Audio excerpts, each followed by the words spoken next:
You're tuning into Black and White Sports on YouTube. The no-holds-barred truth on sports.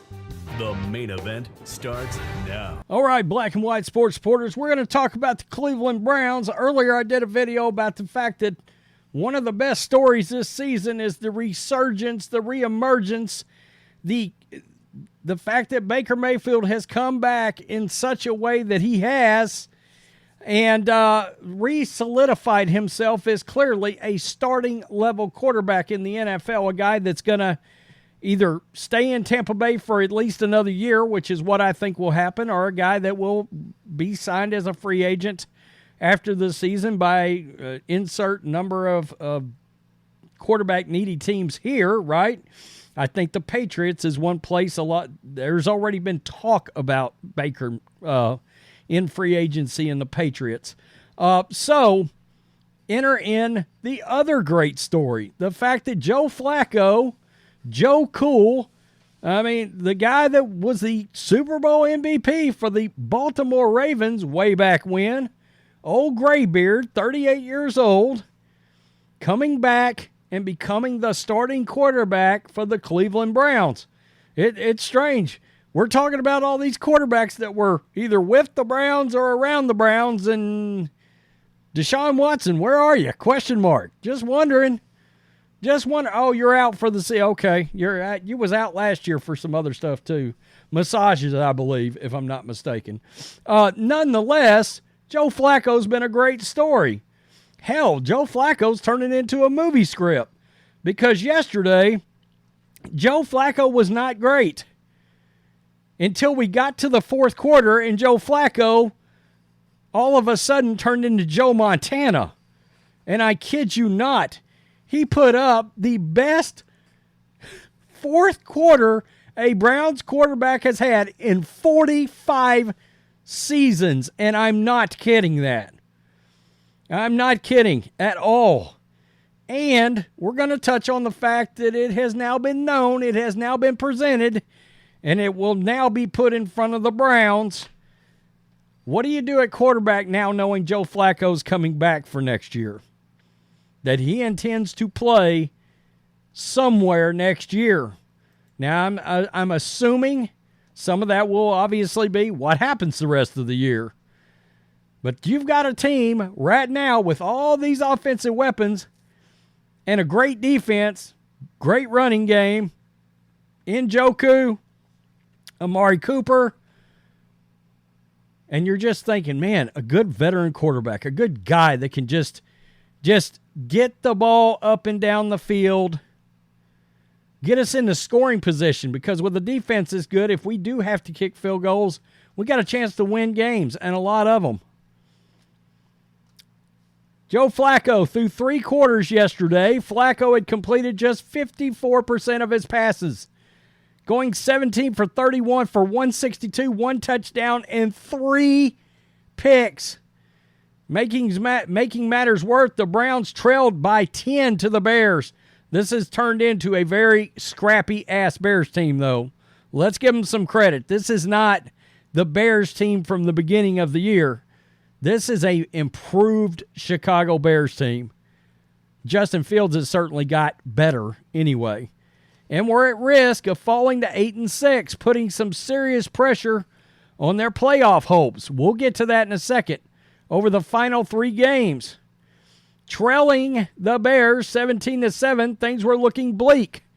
But there was still time, and Flacco made the most of it. This is where it gets wild, folks. In the fourth quarter, Flacco was nearly perfect. 11 of 13 for 212 yards. He threw a second touchdown and had a passer rating of 144.4. But most importantly, it led the Browns offense to 13 unanswered points and an improbable 20-17 win. Quote, I think when you look at it, we just got a few chunks and then guys made good runs with the ball. 16-year veteran explained. I feel like they did a pretty good job of keeping us underneath them all day, and we were trying to take little bits at a time, but they were aggressive. As soon as they saw the ball thrown, they were breaking, making us go in the long, hard way. And then late in the game, we started to get some chunk plays, and we definitely kind of thrive on it. When we can get those going, then we're a good offense.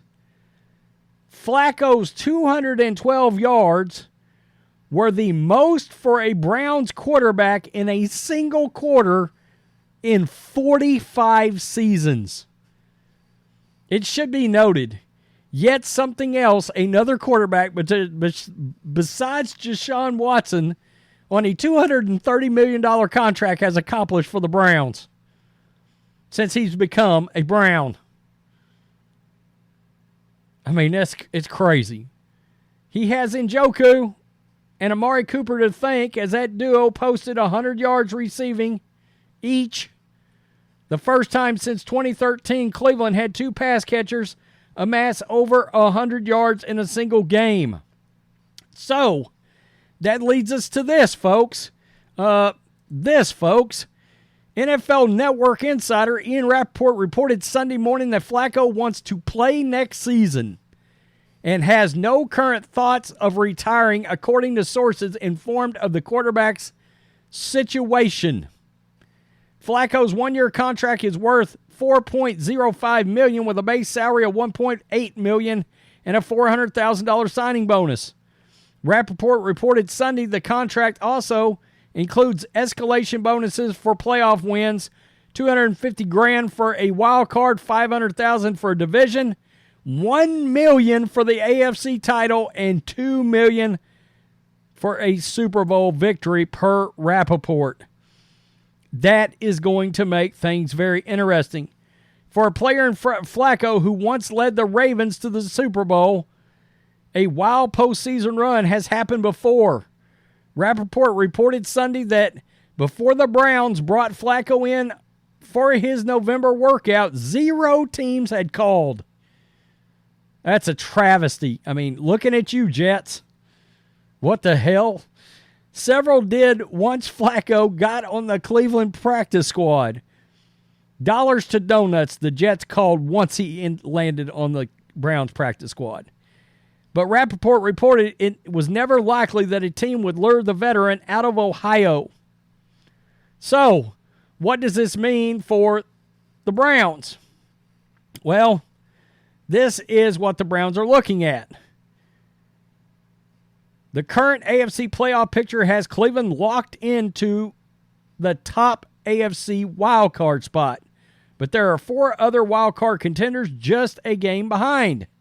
With injuries piled on top of injuries, it is interesting that everywhere you look and watch and listen, the Browns have a 90% or higher odds to make the playoffs. And here we are. This is the playoff picture. There's the Browns right there at 9-5. At 9-5. And here is the schedule that's left. All of these games are winnable. They are. I will present to you that Bengals game. Jake Browning looks like he can play NFL quarterback. Now, we don't know how long that's going to roll. And, you know, if I'm a team that's going into the playoffs, I'm really hoping, frankly, and the Bengals are in as of right now. They're actually in the 6th wild card spot. If I'm anybody in the playoffs, there's 2 teams from the AFC I don't want to see, the Bills and the Bengals.